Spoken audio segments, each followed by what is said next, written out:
La pasión y muerte del Mesías se predicen tan claramente como su reinado, porque el reinado del Mesías no debe ser puramente temporal. Así llegaste tú.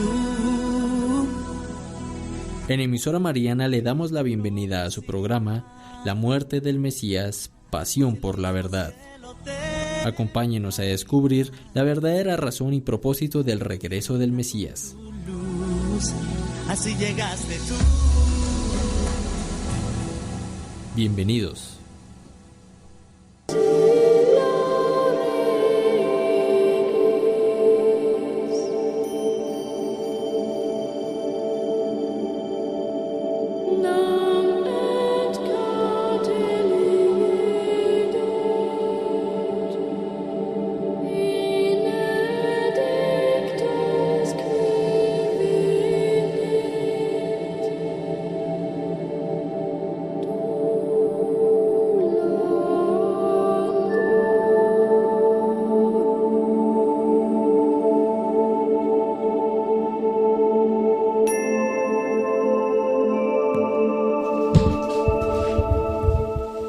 Amables oyentes, estamos nuevamente en este encuentro todos los viernes para seguir meditando la vida, misterios y pasión de nuestro Señor Jesucristo.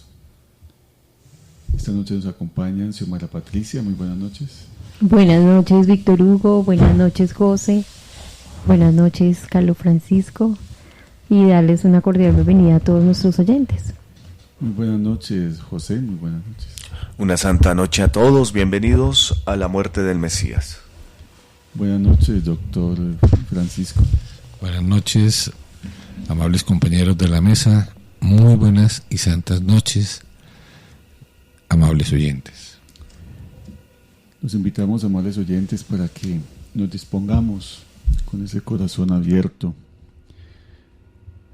para que nos unamos a Cristo, Cristo verdadero camino, Cristo sufriente, pero también Cristo victorioso, glorificado, que se entregó por nosotros, pero también viene en la búsqueda y el encuentro personal con cada uno de nosotros. Nos invita constantemente a esa unión espiritual, esa unión de amor.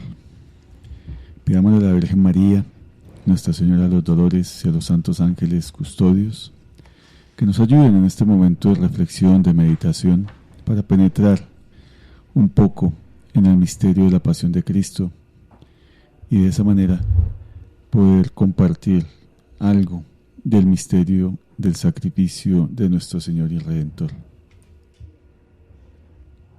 El beso de Judas. Judas sabía que nuestro Señor permanecería en Jerusalén, pues era tarde para volver a Betania como en días precedentes. Después de llegar a un acuerdo con los judíos, se mantuvo oculto y al acecho.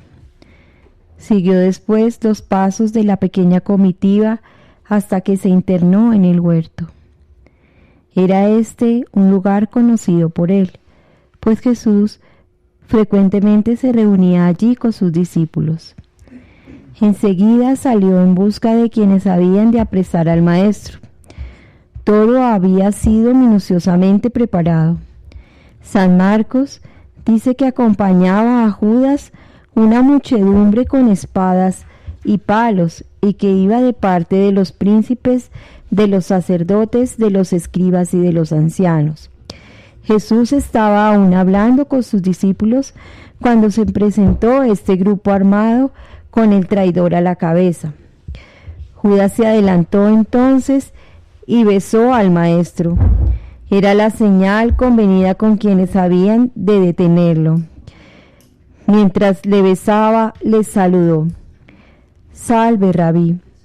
Jesús se estremeció y le respondió con inmensa pena: «Amigo, ¿a lo que has venido?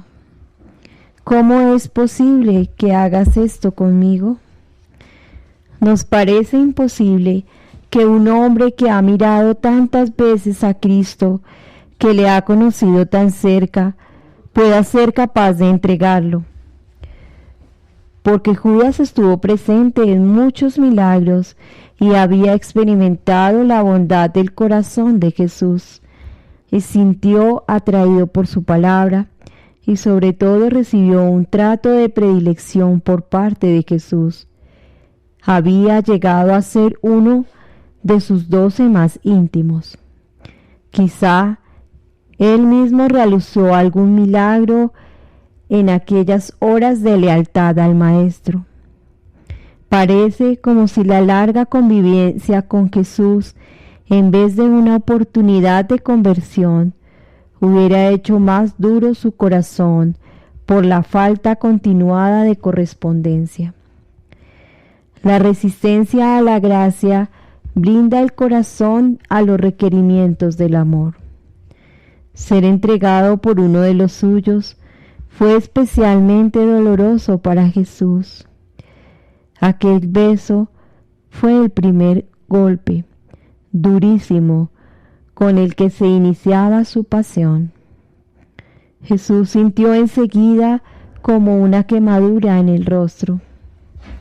En algunos lugares de México existen cristos de talla, cubiertos de heridas que llevan en la mejilla una llaga especialmente honda, llena de sangre, que llaman el beso de Judas. Es el beso traidor del amigo, las negaciones de quienes debíamos estar más cerca. Entonces le preguntan, ¿qué heridas son esas? Y responderá, son las que recibí en la casa de mis amigos. Pensemos también nosotros en la intimidad de la oración. ¿Cuántas veces el beso de Judas, ese beso que quemó el rostro del Señor, fue el nuestro? Nos ayudará a desagraviar, a dar peso y medida a nuestros errores. Todo pecado está relacionado íntima y misteriosamente con Cristo. Esta escena de la pasión del Señor es desde otro punto de vista una llamada a la esperanza, pues de ver cuántas maneras mostró Dios su misericordia con Judas, que de apóstol había pasado al traidor, al ver con cuánta frecuencia le invitó al perdón y no permitió que pereciera, sino porque él mismo quiso desesperar. No hay razón alguna en esta vida para que nadie, aunque sea como Judas, haya de desesperar del perdón. Siguiendo el santo consejo del apóstol, rezad unos por otros para ser salvos. Si vemos que alguien se desvía del camino recto, esperemos que volverá algún día a él, y mientras tanto, recemos sin cesar para que Dios le ofrezca oportunidades de entrar en razón, para que con ayuda suya la reciba, y para que una vez recibida no la suelte ni rechace por la malicia, ni las deje pasar por lado por culpa de su miserable pereza. Quizás sea un amigo, un hermano, un hijo, un padre. Todos pueden y deben volver. El Señor los espera y dispone las gracias necesarias. Quizá alguna vez solo falte nuestra colaboración decidida, una oración más intensa y perseverante, un ejemplo y arrastre un espíritu de sacrificio mayor. Rezad unos por otros. El Señor no abandona a los suyos, ni siquiera cuando éstos le dejan o le traicionan. Todo tiene remedio, pero es necesario volver a Él con un corazón humilde y contrito, dispuestos a recompensar de nuevo, aunque sea desde el escalón más bajo de la miseria humana. Jesús nos recibirá siempre con una palabra amigable, perdonará y olvidará. Y nosotros, si le hubiéramos dejado por unos instantes, seguiremos junto a Él más cercanos, porque seremos más conscientes de nuestra debilidad y de la necesidad que tenemos de su ayuda. Hagamos también el propósito de no abandonar en nuestro apostolado personal a los amigos más difíciles. No demos como irrecuperables a esos que parecen haber dado definitivamente la espalda a Dios, pues y deben volver. El Señor les espera, y nosotros contamos con las gracias necesarias para ayudarles en su camino de regreso a la casa del Padre. No perdamos nunca la esperanza. Dios puede más. Él vino al mundo para salvar y recordó que no necesitan médicos los sanos, sino los enfermos. Más necesidad cuanto más grave es la enfermedad. Ofrezcamos por ellos más oración y más mortificación. Y veamos si podemos por todos los medios para acercarles al Señor. Nadie está irremediablemente perdido.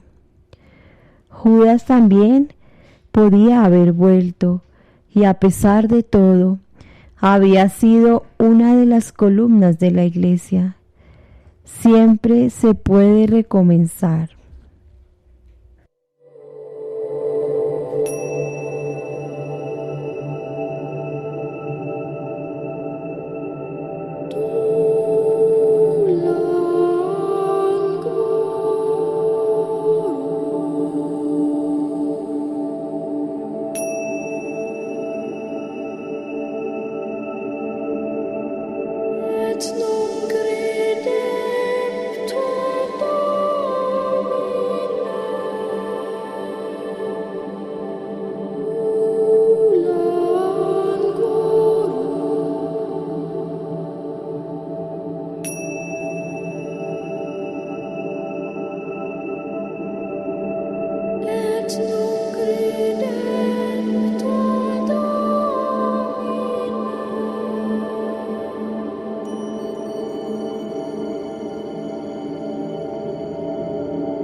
Cuando nosotros nos acercamos al diario espiritual de Santa Gema Galgani, podemos ver que Santa Gema acude de manera fácil y con bastante frecuencia a la confesión sacramental o al sacramento de la confesión o la reconciliación.